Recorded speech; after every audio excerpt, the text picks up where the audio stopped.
Hey there, Sharon here, Sharon Horne-Ellstrom. Welcome to day 57 of our BU 365-day challenge. Do one thing every day that improves us. This segment, we're focusing on our emotional well-being. We've got our life framework. I'm going to grab it quick because we're going to talk about it today. Remember, we've got physical, mental, emotional, spiritual, financial, relationships, contribution, and communication and confidence are the 9 areas that I use to set goals and work on and pay attention and kind of categorize the different areas and aspects of my life so that I can have areas that I'm improving on. So I can have goals for each of those areas that are more specific than just, I want to be a billionaire, or I want to be, I want to have perfect health in all areas of my life. Those are a little bit too broad to be actionable. They have to be broken down into little bite-sized pieces. So for my life since the 1980s, maybe even the late 70s, I have set goals and objectives based on 7 areas and aspects of our life that I learned from Tony Robbins, who got from Jim Rohn, who got from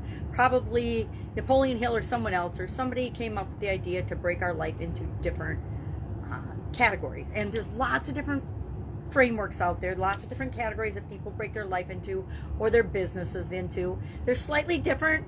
They're really all the same things, right? If you looked at them and compared them, you can find comparisons between them.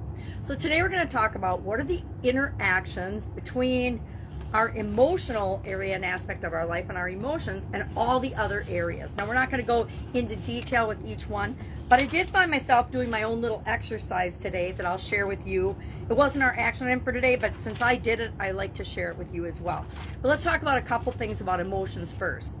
Remember that our emotions and our emotional life, there's actually 3 components to our emotions. Number 1, there's a subjective component, how we experience the emotion.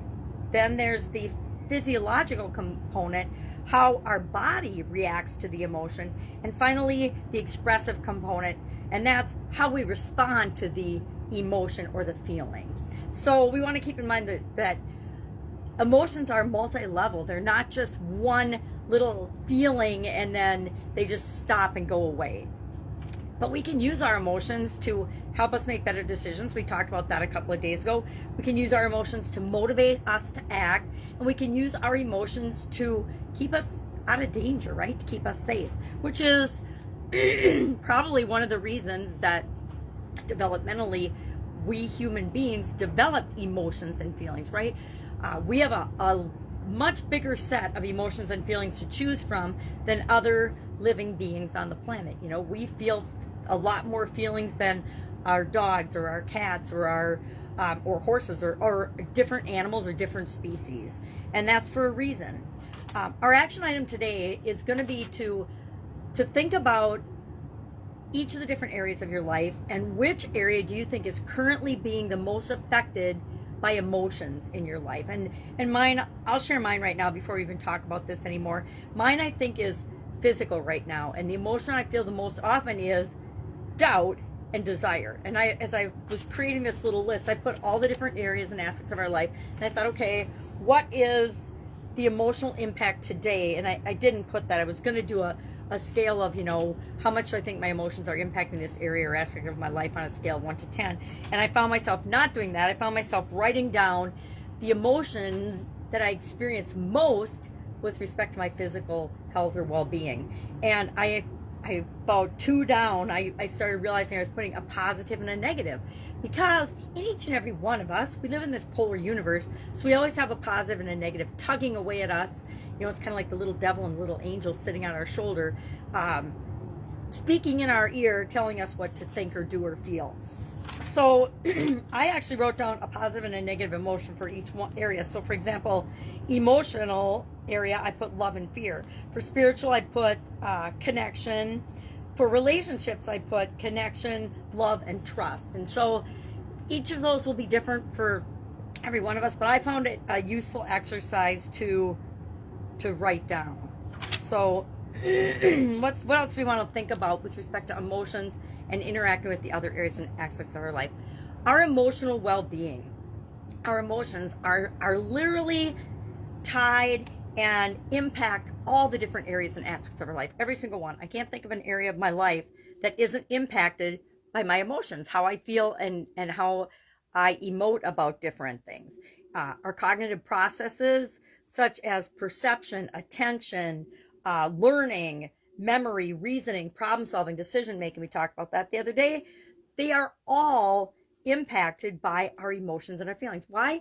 Because our bodies are these great uh, consciousness facilitators. They take the signals around us and they react in our body, and we feel. Remember the three different ways that emotions impact us. We have a subjective feeling about them. That's what feelings kind of are. Then we have a perceptive, something we feel in our body, but really we feel the thing in our body first. Then we have the subjective thoughts and feelings about it. Then we express that emotion or choose not to express that emotion.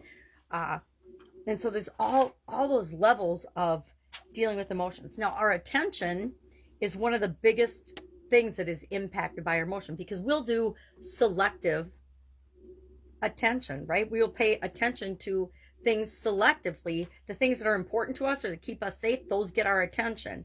Things that are just not really important to us, we won't even see or notice. I remember I used to tell stuff to my ex-husband, and he would swear, and I would tell him things repeatedly, or tell him we had something to do, and I'd say 3 or 4 times I'd tell him, and then he would swear when it was time to go to this appointment or something, he'd be like, "Oh, you never told me that." And I'd be like, "I told you like 3 or 4 times." But if it was something that wasn't important to him, which was an indicator to me, what was and wasn't important to him were the things that he just totally zoned out and didn't notice or didn't choose to remember.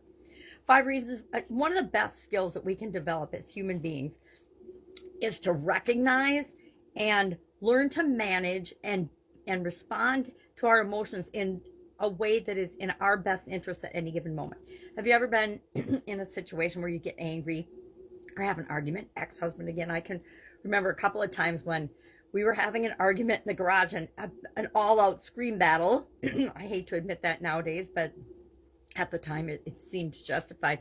And you actually feel like you're outside of yourself watching the interaction because you cannot believe it's going on. Have you ever had an experience like that? I've had a few in my life, not several, but a few in my life, enough to know that, wow, this is really outside my normal and really different for me.